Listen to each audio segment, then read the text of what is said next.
Steam and suds fill my vision as a pleasant torrent of hot water sprays across my body. The tiles of the shower wall are polished to a purely sheen, so much so that I can see my own hulking and beautifully ugly reflection in them. The shadow in the reflection has dark, matted hair in her eyes. I don't know if she can see me like I can see her. I wipe my hair from my eyes and stare into space, trying to shake the abstract thoughts from my mind. It isn't until my phone springs to life from the bathroom countertop that my thoughts return to the present. I startle at the noise. I peer through the shower's glass door, but it's impossible to make out the name flashing on the phone screen thanks to the steam that has fogged up the glass. Aoi is the only person who regularly calls me, so it could be her ringing. Or it could be a spam caller trying to sell me something I really don't need, but I may just cave in and buy it anyway because it's a nice feeling that someone thought to call me. I open the shower door and tiptoe out, my wet and dripping body causing pools of water to form on the bathroom floor. A deft hand snatches up my phone and I clutch it to my chest as I retreat back into the shower. The water never stops running, and it greets me with a welcoming warmth as I bask in it once more. My phone is fairly new model, so it's conveniently waterproof. I take advantage of this feature on occasion. It's nice to be able to submerge myself in water and browse the web to truly escape my thoughts. Heavy droplets smack against the phone and dribble down, but my eyes ignore them as they scan the screen. The incoming call is a voice chat request from noise user Koji. Kojiro is calling me. I answer the call. Noriko? Hi. Good time? Sure. Mad. Wanted to tell you something. I saw a post on... This call has static. Sorry, it's just the shower running. Oh, in the shower? Yeah? Huh. Okay. Well, sorry. Awkward now. Really, it's fine. What did you want to tell me? Okay. Saw a new post on Noise Chan today. Posted this afternoon. Might interest you. The message board Noise Chan is often affectionately referred to as a Noise Chan by certain frequent users. I'm not really surprised that Kojiro is the type to call it that.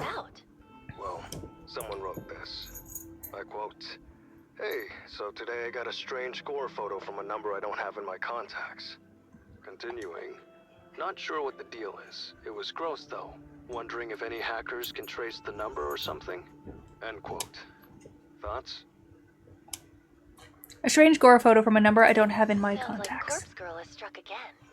Right? Thought the same thing. I wonder who wrote the post. Kojiro mentions the post was written today. The original poster wrote that they received a photo today. That means it can only be one of the two people, either of my latest victims. The carbon copy businessman or the attractive, semi-famous singer, idol, actor, whatever woman. So, who wrote this post anyway? Don't know. Anonymous. Of course, it was a stupid question. No one would attach their name to such a strange Hoping post. You could tell me. How would I know? Well, you're Corpse Girl, right? This again? Kojiro just doesn't let it slide. Why does he suspect me now? What did I do this time? We can discuss later. Oh yeah, the original post has a reply. It does? I'll read it too. Quote, "You got this too? Was the gore photo a picture of yourself? I'm worried. Received a similar pic from the same number." Continuing, "Thinking about contacting the police. Not sure if I'm overreacting." Oh, these are the messages the girl in the very beginning read when she was trying to look up the number. End quote.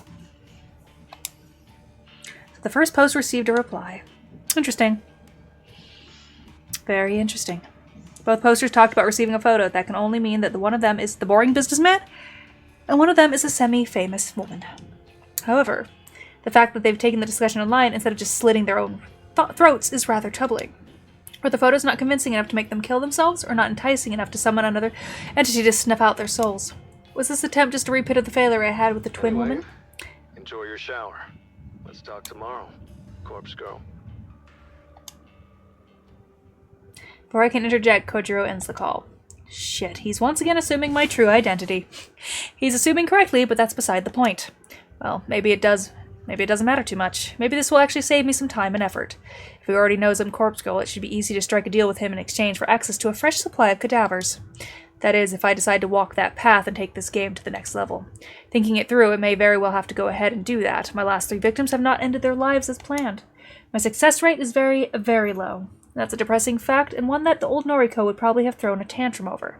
But not me. Not new and improved Noriko. I turn off the running water and step out of the shower. A shiver scuttles down my spine like a spider as the cold, damp air clings to my naked form. Throwing my phone into the bathroom counter, I reach for a towel and wrap it around my corpulent, emaciated body. The thick flab of my skeletal arms jiggle as I dry myself off.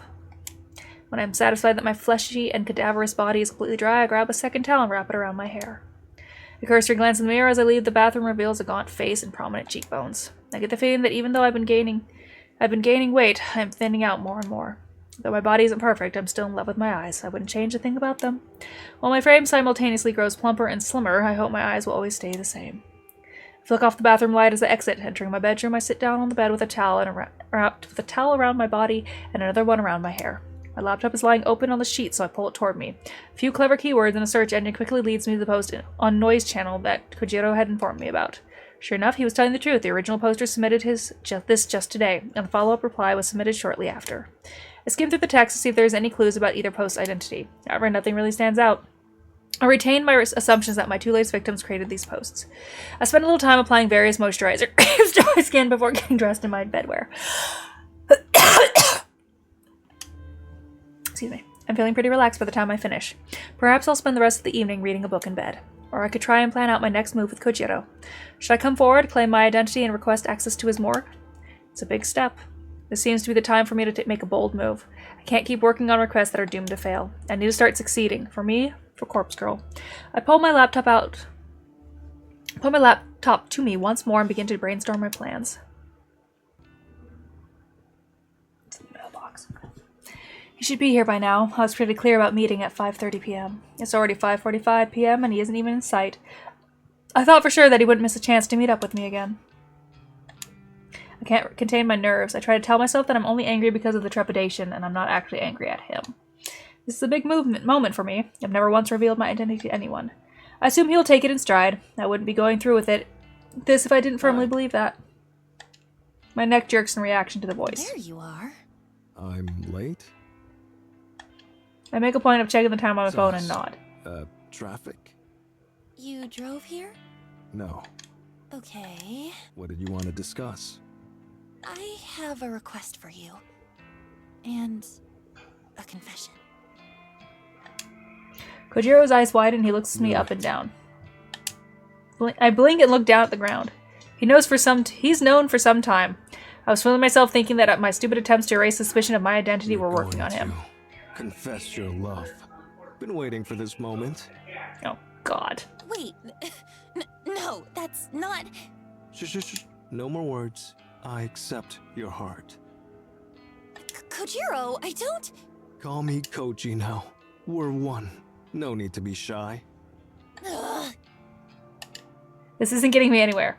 Thanks to my frustration and nervousness, I simply blurt out my true confession. Girl.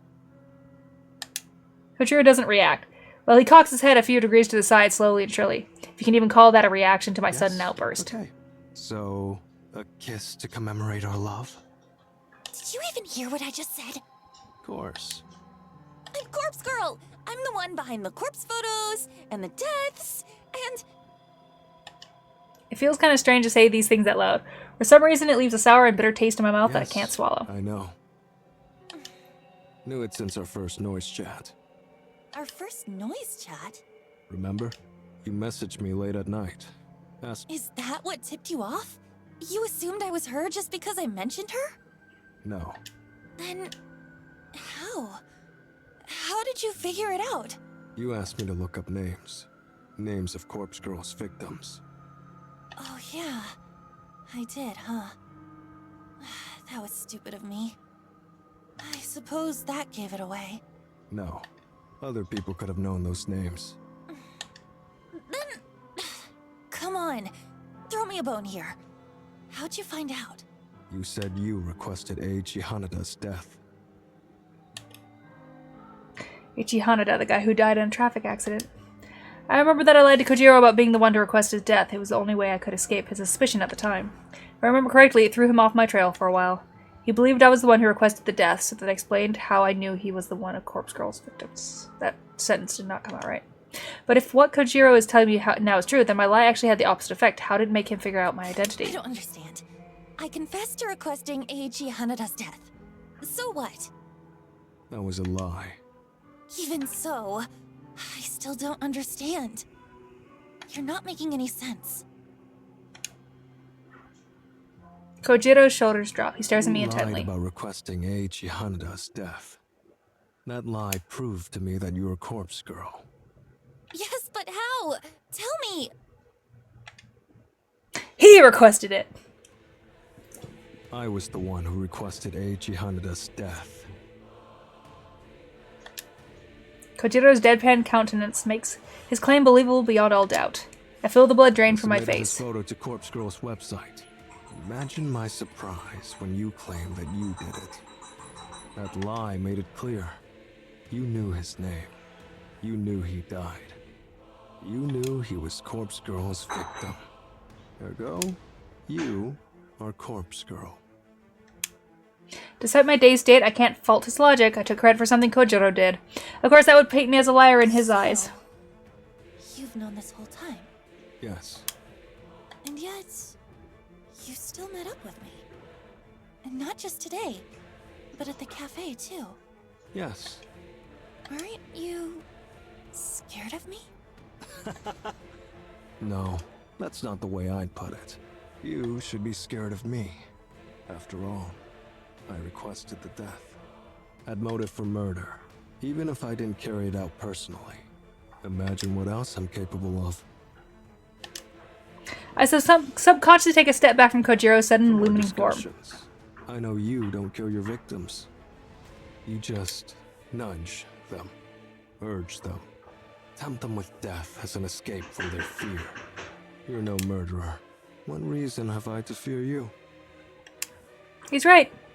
He's absolutely right. He knows everything about Corpse Girl's methods, my methods. Kojiro is a dangerous enemy, or a powerful ally. It is up to me to decide whether he's with me or against me. I recall our conversations at the cafe. He claimed he would support Corpse Girl if she came to him for assistance. He's a fan. He would support her obediently, no questions asked, as long as the price was right. So all I have to do is make him an offer that he can't refuse. Help me. Help Corpse Girl rid this fucking world of the fetid filth that infests it. I decide to quote a certain passage from a book that Kojiro himself gave me. A paragraph from Strange Flower that has stuck with me for some time. There's a certain beauty in death. A macabre certainty. An absolute state of finality. Nobel Sinclair. You understand what I'm talking about. You work with cadavers for a living. The dead can't hurt you. They can't betray you. They can't disobey, or object, or disapprove. Wouldn't it be better if we were all beautiful like that? Perhaps. Didn't expect Corpse Girl to be so vain. Is your motivation simply to impart your own ideas of beauty to the world? No, There's more to it. of course. Me, myself, Noriko, may be vain. But Corpse Girl isn't burdened by such petty notions. Her ambition is pure. Her ambition is crucial to the survival of the entire human race. Thought I had a big ego. You're so self-important. Both you and Corpse Girl. I don't expect you to understand. Not yet. But I've realized that I can't do everything alone. I need your help. I need cadavers. I see. What's in it for me? This is the critical point of our negotiation. It could all fall apart here if I don't offer something that Kojiro considers worth the risk. The question is, what does he want? What does he desire? Propose an equal partnership. You'll reap half of the benefits from Corpse Girl's work.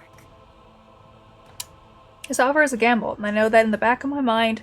However, it was the only feasible solution I could come up with when I planned out this encounter late last night. This tactic relies completely on my assumed understanding of Kojiro's innermost desires. If I'm wrong about him, then this whole thing will blow up in my face.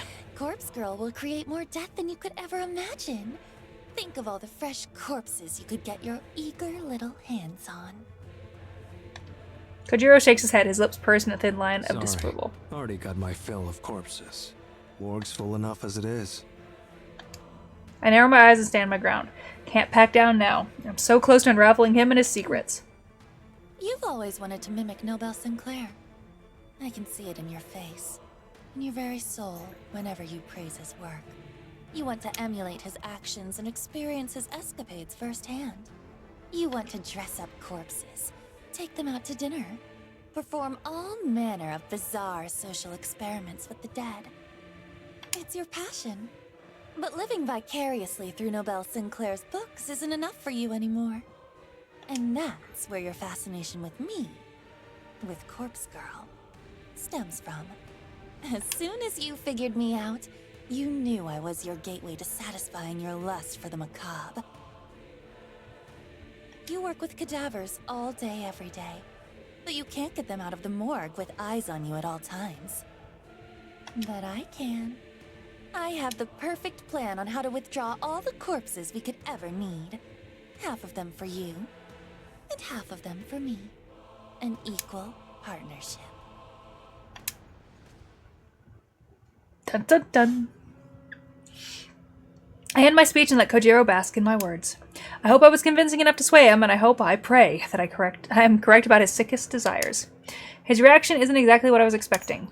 He laughs a big, hearty guffaw that scares a few nearby birds and sends them flying to the safety. Clapping his hands together slowly, he inches closer to me until I can feel his breath across my face. Me out? I'll play along. Say there's a way to get corpses out of the morgue without getting busted. Don't you think I'd have found it by now? Perhaps you're not as clever as you think you are. Perhaps. But you have the answer? I do. I guarantee it will work. Ooh, now it's starting to make sense. We now dating sim. Now it makes sense how the one in the very beginning, where she came outside and saw her own corpse. They made a corpse look like the girl they were supposed to kill and delivered it to her place. Aha. I got it. I think. A bead of sweat forms on the back of my neck. I'm not exactly bluffing because I have planned out this whole scenario in detail. But until I actually try to pull off such a maneuver, I can only speculate that it will work. I need to exaggerate my confidence long enough for us to rally together. Something about you makes you seem trustworthy. So be it. Consider us partners. For now. You accept? Sure. Don't make me regret it. But listen. What I do with my share of corpses is my business. No nosing about. Got it? He's gonna fuck him. You still want to keep secrets, even if we'll be working together? Be open and honest and build a trusting partnership? Here's the deal. You don't pry, and I'll assist you with Corpse Girl's work.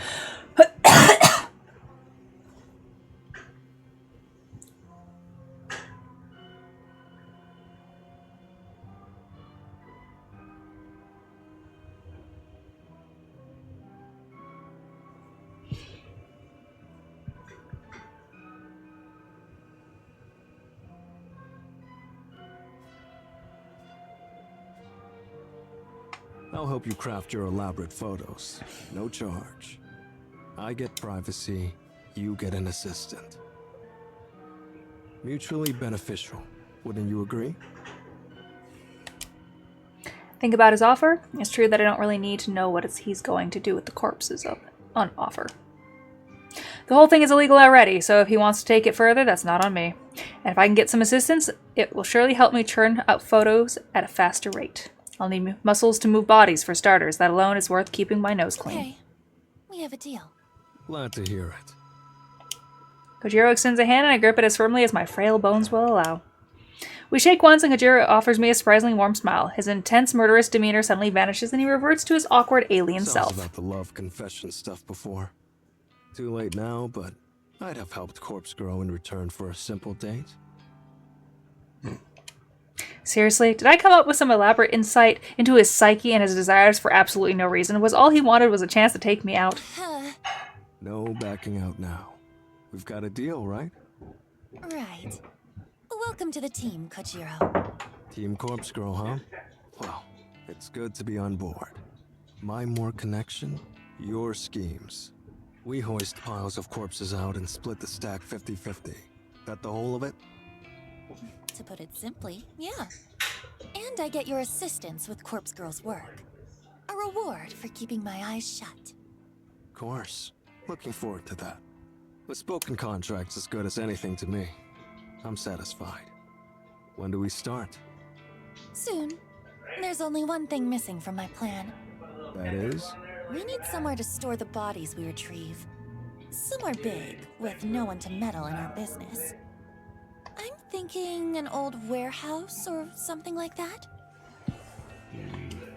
A warehouse, huh? What about an abandoned factory? I might know a place. A factory? An abandoned factory, all for our corpse collection. I like the sound of that. Just make sure it has some, like, fridge, please. Keep them cold. It's gonna smell if not. It's pretty late by the time I get back home. I'm completely wiped out. That conversation with Kojiro took way more out of me than I would have guessed. My entire mouth feels parched and dry, probably due to the combination of nervousness and talking far too much. Still, I'm happy with the end result. That meeting was worth stepping out of my comfort zone for.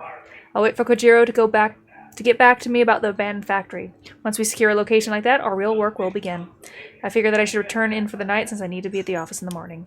The ever-present tug of curiosity pulls at my sleeve, and I feel myself being drawn to my laptop. I'll take a quick look for new requests. Just a peek. Laptop opened and logged in. I feel a surge of endorphins slug me across the face when I see the notification for one new request. Squealing like an overly excited schoolgirl, I open the message and view the details. Request details. Today, 6:02 p.m. local time. Victims' phones. Downloading image attachment. Oh. The photo loads almost instantly and fills the screen. A woman middle-aged with a stern expression, well-groomed and dressed in business attire. And immediately familiar. Kotomi Ida. I'm in complete disbelief. Seeing this request come through the site gives me a disoriented sense of deja vu. I rack my brain for the cause, wondering if I've lived this moment before. The answer hits me quickly despite my mind's exhaustion. Kotomi Ida isn't the first coworker of mine to have her death requested. Though I didn't know at the time, Hakane Tsuramaki also worked in my building, and her death was requested not that long ago.